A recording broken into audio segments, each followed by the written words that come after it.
जिस सब्जेक्ट में आपके 2 सीए होंगे भाई उनमें आपको दोनों बेस्ट करने हैं, एंड जिसमें आपका 3 सीए है उसमें आपका एक जो है वो एक्स्ट्रा है, एंड आपको 2 ही बेस्ट करने हैं। चलो अब मैं आपको रिजल्ट दिखाता हूँ जो भी मेरा मतलब सीए में आया था, मिड टर्म में आया था, इंटर्म में आया था। मिड टर्म पे हमें भी आएंगे, ठीक है, उस पर टेंशन मत लो। सबसे पहले सीए के मार्क्स देखते हैं। जो लास्ट का 2 या लास्ट का 3 यूनिट होता है ना, बस उसी से ज्यादा क्वेश्चंस पूछे जाते हैं। शुरू का जो 3 यूनिट होगा जिस पे तुम बहुत ज्यादा फोकस करे रहोगे, उससे बस मिनिमम 5 से 10 क्वेश्चन ही पूछे जाएंगे। अगर तुम सीए में अच्छे से पढ़ लिए रहोगे, मिड टर्म में अच्छे से पढ़ लिए रहोगे, तो यार तुम्हें इंटर्म के टाइम पे बस 3 ही यूनिट पे फोकस करना पड़ेगा, ये भी सोचो। मिड टर्म होता है यानी जब भी तुम्हारा हाफ सिलेबस खत्म हो जाता है, यानी मतलब तुम्हारा टोटल 6 यूनिट होगा तो 3 यूनिट खत्म हो जाएगा, तब तुम्हारा मिड टर्म कराया जाता है, यानी वो ऑलमोस्ट 1.5 से 2 महीने के बाद। जो कोई भी मेरे को बोलते रहता है मैकेनिकल का क्या सीन है, देख लो ये है मैकेनिकल का सीन, ठीक है। तो तुम लोग देख सकते हो 40 मेरे मिड टर्म में आए थे, एंड उसका वेटेज 20 बना, 20 में मेरे को 6 मारा है। भाई कोई हंसेगा नहीं है, कोई हंसाएगा नहीं भाई, बता रहा हूँ मैं। मार्क्स है 45 एंड इसका वेटेज है 50। वाह, लव यू। तो hey guys, welcome back to another video. So guys, आज की वीडियो बहुत ज्यादा इंपॉर्टेंट टॉपिक पे होने वाली है। अगर आप लोग भी एलपीयू ज्वाइन करने का सोच रहे हो तो यार आपको वहाँ का एग्जामिनेशन सिस्टम जानना बहुत ज्यादा जरूरी है, क्योंकि यार देखो मैं सेकंड ईयर मेरा ऑलमोस्ट खत्म हो चुका है एंड मैं अब थर्ड ईयर में जाने वाला हूँ।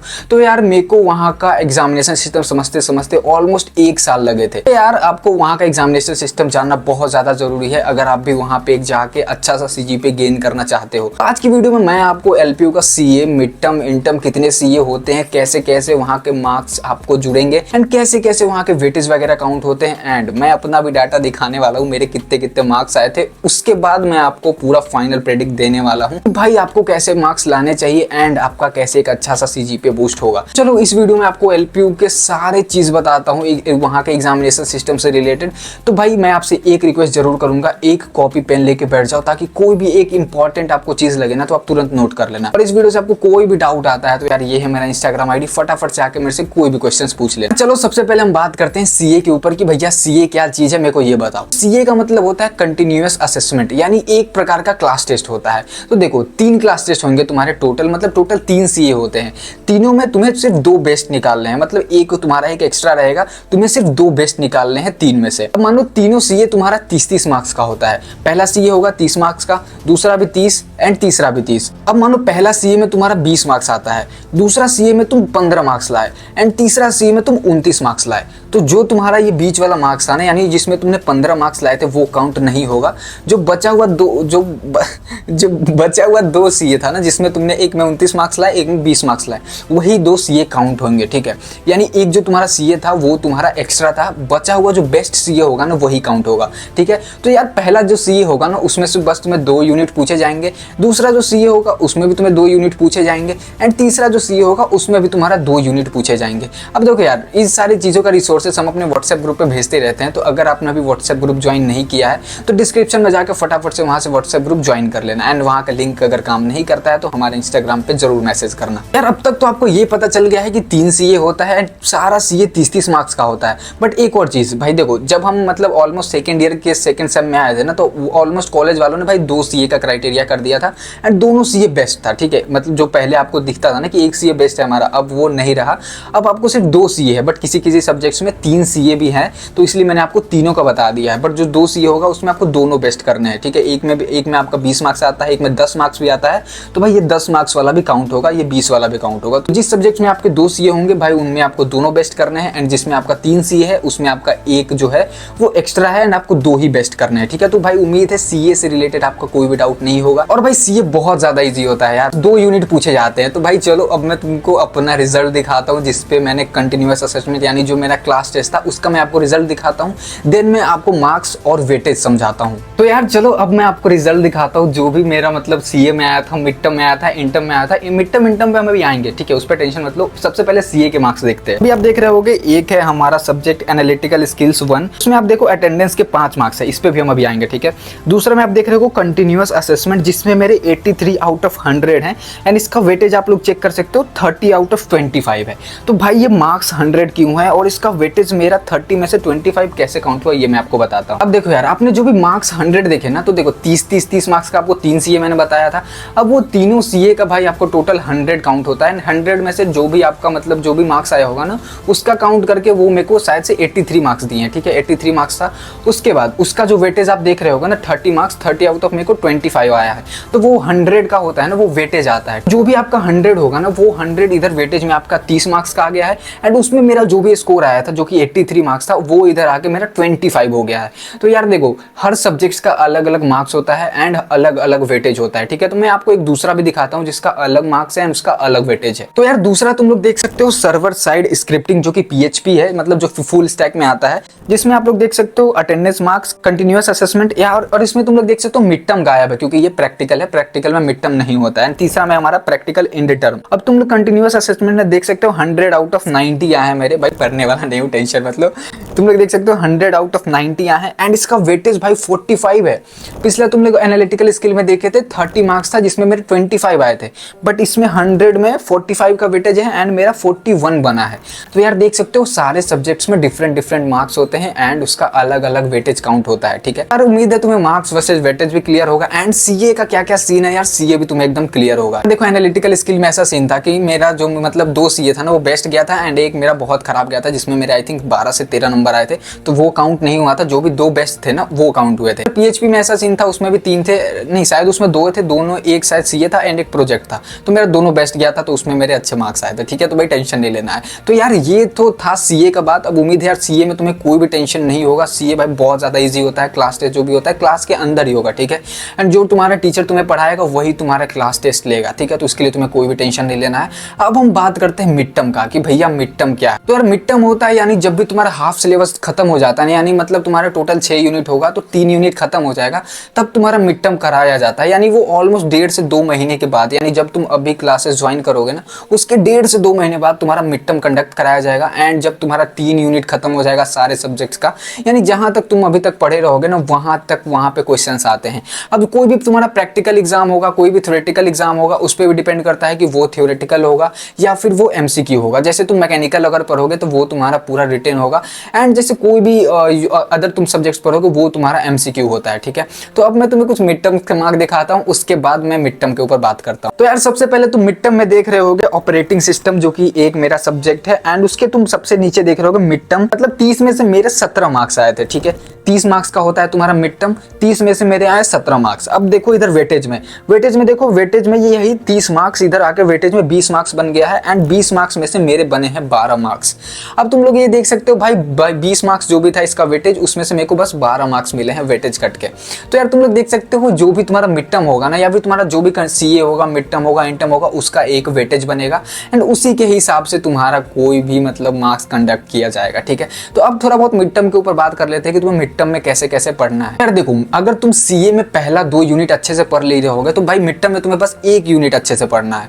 तो अगर तुम सीए में 2 यूनिट अच्छे से पढ़ लिए तो तुम्हारा जो 1 यूनिट रहेगा भाई तुम उसको सोते जगते उठते बाथरूम में कभी भी पढ़ लोगे, तो उसमें तुम्हें कोई भी दिक्कत नहीं होने वाला है। बस बशर्ते तुम अगर दोनों मतलब यूनिट शुरू का अच्छा कर लिए हो तो भाई तुम्हारा मिड टर्म भी अच्छा हो जाएगा, ठीक है। अब मैं तुम्हें एक बात बताऊंगा जो बहुत ज्यादा प्रो टिप है एकदम, जिसको तुम्हें कोई भी नहीं बताने वाला, बट मैं तुम्हें बताऊंगा, ठीक है। इसमें तुम लोग देख सकते हो, मैं जो मैकेनिकल का बात कर रहा था उसका तुम लोग देख सकते हो मिड टर्म 40 मार्क्स का था, ठीक है। 40 मार्क्स का मिड टर्म एंड उसका वेटेज देखो वो भी 20 मार्क्स का है। भाई तुम नीचे भी देख रहे होगे वो था 30 मार्क्स का, उसका भी वेटेज 20 मार्क्स था। ये है 40 मार्क्स का एंड इसका भी वेटेज 20 मार्क्स है। भाई ये क्या बात हुआ। अब देखो भाई 40 में से मेरे को बस 12 मार्क्स आए। भाई कोई हंसेगा नहीं है, कोई हंसाएगा नहीं भाई, बता रहा हूं मैं। 40 में से मेरे को आए हैं 12 मार्क्स एंड इसका वेटेज 20 में मेरे को बना है 6 नंबर।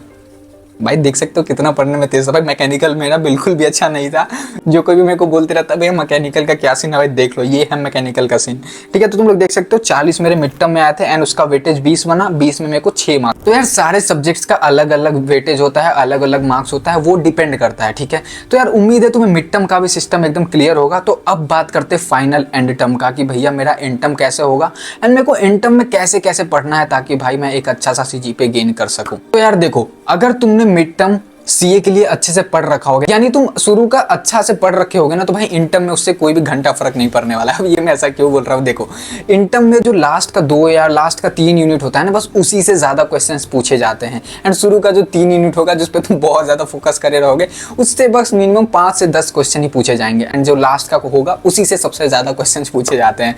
तो भाई अगर तुम मिड टर्म के लिए पढ़ चुके हो एंड अपने पहले दूसरे सीए के लिए पढ़ चुके हो, तो भाई तुम्हें इंटर्म के लिए कैसे भी पढ़ना ही पड़ेगा। यानी जो चौथा, पांचवा, छठा यूनिट सब्जेक्ट होगा ना, तुम्हें भाई उस पर बहुत ज्यादा फोकस करना पड़ेगा एंड पहले वाला भी रिवीजन करना पड़ेगा। तो देखो, अगर तुम सीए में अच्छे से पढ़ लिए रहोगे, मिड टर्म में अच्छे से पढ़ लिए रहोगे, तो यार तुम्हें इन टर्म के टाइम पे बस 3 ही यूनिट पे फोकस करना पड़ेगा, ये भी सोचो, ठीक है। तो यार उम्मीद है तुम्हें ये सारी चीजें क्लियर होगी। एंड अभी मैं इन टर्म का भी बात कर लेता हूँ कि इन टर्म का क्या क्या सीन है। तो यार अभी हम बात करते हैं एन टर्म के ऊपर। तो अभी तुम लोग देख सकते हो हमारा एक सब्जेक्ट है design and analysis of algorithm. इस पे तुम देख सकते हो एंड टर्म में जो कि होता है 45 मार्क्स का। अब भाई कोई सब्जेक्ट तुम्हारा 70 मार्क्स का होगा, कोई 100 मार्क्स का होगा, बट भाई एलपीयू वाले पता नहीं क्या, ये है 45 मार्क्स का, तुम लोग मान लो, ठीक है। ये है मेरा 45 मार्क्स का, जिसमें मेरे को 30 मार्क्स आए हैं। तो इसके मार्क्स है 45, बट इसका वेटेज है 50 मार्क्स का। भाई ये क्या मतलब, मेरे को तुम ही समझाओ भाई ये क्या चीज है। भाई मार्क्स है 45 एंड इसका वेटेज है 50। वाह, लव यू। अब देख सकते हो यार, मतलब 45 में से मेरे को आए हैं 38 नंबर एंड इसका वेटेज मेरे को बना है 43 नंबर। तो यार तुम लोग देख सकते हो 45 में से मेरे को 38 नंबर आए हैं एंड तो ही 50 में से मेरे को मिलते हैं 43 नंबर। तो यार देख सकते हो इन टर्म में मैंने 45 में से 38 नंबर लाए, वही इसका वेटेज जाके इधर 50 में से 43 नंबर हो गया। तो यार ये कुछ मतलब चीज है यहाँ के इन टर्म का। एक दो चीजें मैं तुम्हें और दिखा देता हूँ जो कि प्रैक्टिकल सब्जेक्ट्स के हैं। अब तुम लोग देख सकते हो ये है कंप्यूटर प्रोग्रामिंग यानी सी प्रोग्रामिंग, जो कि मैं तुम्हें पढ़ने के लिए बार बार बोलता हूँ। इसमें तुम लोग देख सकते हो प्रैक्टिकल इन टर्म है, जिसमें मेरे 100 में से आए हैं 82 मार्क्स। अब ठीक है, 100 में से 82 आ गए एंड इसका वेटेज बनता है 45 मार्क्स का, जिसमें मेरे को दिया जाता है 37 नंबर। 100 का वेटेज बना 45 एंड इसमें से मेरे को मिला 35। अब मैं तुम्हें एक 70 मार्क्स वाला भी दिखाता हूँ। अब तुम लोग वापस से देख सकते हो इंजीनियरिंग ग्राफिक यानी जो भी मेरा मैकेनिकल है वो है 70 मार्क्स का, उसमें से मेरे को मिले हैं 24 मार्क्स। कोई हंसेगा नहीं है, मैंने बोला था ये मेरा बहुत ज्यादा वीक है। और 70 में से मेरे को मिले हैं 24 मार्क्स और उसका वेटेज बन के 50 में से मेरे को मिला है 18 नंबर। तो ये तो रहा भाई 70 मार्क्स का। एक और मैं तुम्हें दिखाता हूँ, रुको। तो यार एक और सब्जेक्ट है जो कि इन टर्म 60 नंबर का है, ठीक है। ये देख सकते हो कंप्यूटर ऑर्गेनाइजेशन एंड डिजाइन। इसका तुम लोग इन टर्म देख सकते हो 60 नंबर। 60 में से मेरे को आए हैं 20 नंबर। लव यू, 20 नंबर आए और इसका तुम लोग वेटेज चेक कर सकते हो 50 में से 17, यानी जो 60 नंबर था उसका वेटेज बना 50 एंड जो 20 नंबर था मेरे को उसका वेटेज बना है 17 नंबर। तो यार ये है यहाँ का कुछ एंड टर्म का सीन। यार ये तो रहा CA and term and mid term की बात। अब भाई मैं फाइनल प्रेडिक्ट तुम्हें बताता हूँ कि यार तुम्हें वहां पे जाके कैसे कैसे पढ़ना है ताकि तुम वहां पे जाके एक अच्छा सा सीजीपीए गेन कर सको। अभी मैंने तुम्हें जितना भी स्क्रीनशॉट दिखाया होगा ना, उस पर तुम एक चीज नहीं नोटिस किए होगे, जो तुम्हारा सीए होगा ना उसका वेटेज बहुत ज्यादा होगा तुम्हारे मिड टर्म से। भैया ये क्या बोल दिया भाई, मैंने तो सच में नहीं देखा था। तो जाके रिवाइंड करो एंड वापस से एक बार चेक करके आओ। जाके रिवाइंड करो, मैंने रिवाइंड करने के लिए बोला है, जाके रिवाइंड करो एंड वापस से वो स्क्रीनशॉट एक बार चेक करके आओ। तो यार अगर तुम नहीं गए एंड तुम नहीं जाना चाहते हो पीछे, फिर भी कोई बात नहीं है। अगर तुम रिवाइंड करके आ गए तो मैं तुम्हें समझाता हूँ। तुम्हारा सीए होगा ना उसका वेटेज 20 नंबर का होगा या फिर 25 नंबर का होगा एंड जो तुम्हारा मिड टर्म होगा भाई वो 20 नंबर का ही होगा। तो यार ये तुम चीज देखो ना, सीए बेस्ट कर लेते हो तो यार तुम्हें मिड टर्म में ज्यादा मेहनत करने की जरूरत नहीं पड़ेगी। यानी तुम सीए में कैसे भी करके अपने अच्छे मार्क्स ला लेते हो, यानी तुम अपने 2 सीए बेस्ट कर लेते हो तो भाई तुम्हारा मिड टर्म खराब भी जाता है फिर भी भाई वो सीए तुम्हारा मेकअप कर लेगा। तुम्हें बस इन टर्म में ज्यादा फोकस करना है एंड वो तुम्हारा सीजीपीए बूस्ट करेगा। तो यार जैसा कि मैंने तुम्हें बताया, तुमने चेक भी कर लिया होगा कि यार जो भी तुम्हारा सीए है उसका वेटेज मिड टर्म से ज्यादा है। तो तुम्हारा अगर मिड टर्म खराब भी चला जाता है, 20 में से तुम्हारे 10 मार्क्स भी आते हैं, 7 मार्क्स भी आते हैं, तो कोशिश करना तुम्हारा सीए जो भी होगा वो बहुत अच्छा जाए ताकि तुम्हारा मिड टर्म का मार्क्स उसमें कवर हो जाए, ठीक है। तो कोशिश करना तुम्हारा सीए अच्छा जाना चाहिए एंड तुम्हें भाई इन टर्म में कैसे भी पढ़ना ही पड़ेगा। तो यार अब मैं तुम्हें बताता हूँ कि यार तुम्हें कैसे कैसे पढ़ना है ताकि तुम्हारी री ना आए, तुम्हें भाई एक्स्ट्रा 350 रुपये ना देने पड़े, तुम्हें पूरा चीज वापस से ना पढ़ना पड़े एंड भाई तुम फेल ना हो अपने कॉलेज लाइफ के अंदर। तो भाई ये सारी चीजें फॉलो करना एंड ये सारा क्राइटेरिया फॉलो करना ताकि तुम्हारी किसी भी सब्जेक्ट्स में री ना आए। तो यार किसी भी सब्जेक्ट को पास करने के लिए तुम्हें ओवरऑल 100 में से 40 मार्क्स लाने होते हैं, ठीक है। अब मैं तुम्हें जो भी बताऊंगा ना उसका तो तुम्हें पहले तो ये स्क्रीनशॉट दिख रहा होगा, इसके अलावा मैं इसको डिस्क्रिप्शन में भी दे दूंगा, तुम वहां से भी ले लेना, बट तुम स्क्रीनशॉट ले लोगे तो भाई डिस्क्रिप्शन में मत जाना। इन टर्म में 30% मार्क्स आने चाहिए तब जाके तुम पास करोगे। किसी केस में आप अगर इन टर्म में 30% मार्क्स ला दे रहे हैं तो यार उस केस में आपको बोनस का 5 मार्क्स देके आपको पास कर दिया जाता है, यानी आपके 35 नंबर आ जाते हैं आपके इन टर्म में। तो भाई आपको टेंशन नहीं लेना है, आप इन टर्म में पास हो तो भाई कॉलेज वाले आपको एक्स्ट्रा 5 नंबर देके आपको पास कर देंगे। तो यार अभी मैंने जो आपको चीज दिखाई है ना उसका स्क्रीनशॉट आप जरूर लेके रखना भाई, पूरे कॉलेज लाइफ के अंदर आपको वो बहुत ज़्यादा काम आने वाली है। एंड कोशिश करना कि यार एंड टर्म में पास हो जाना। अगर आपका सीए मिड टर्म कितना भी ज़्यादा खराब होता है ना, तो कोशिश करना 30% मार्क्स, यार बहुत ज़्यादा ईजी होता है, तो 30% मार्क्स आप अपने यहाँ लाना ही, ताकि आपको कॉलेज लाइफ में कभी भी रीअपियर देखने को ना मिले। ठीक है, तो 30% मार्क्स लाना ताकि आप कॉलेज में पास हो जाओ। 5 नंबर तो भाई कॉलेज वाले दे देते हैं अगर आप एंड टर्म में पास हो तो, ठीक है, बट ये प्रैक्टिकल में नहीं होता है, प्रैक्टिकल में बिल्कुल भी अलग सी है। तो यार उम्मीद है कॉलेज का भाई जो भी एग्जामिनेशन सिस्टम होगा ना, उसका ब्रेकडाउन आपको एकदम अच्छे से समझ में आया होगा। एंड भाई कुछ भी आपको यहाँ से डाउट आता है ना, तो ये है मेरा इंस्टाग्राम आईडी, फटाफट से आके पूछ लेना, मैं तुरंत रिप्लाई कर दूंगा। ठीक है, और भाई मैं मिलता हूँ आपसे किसी अगले वीडियो में, तब तक के लिए बाय बाय।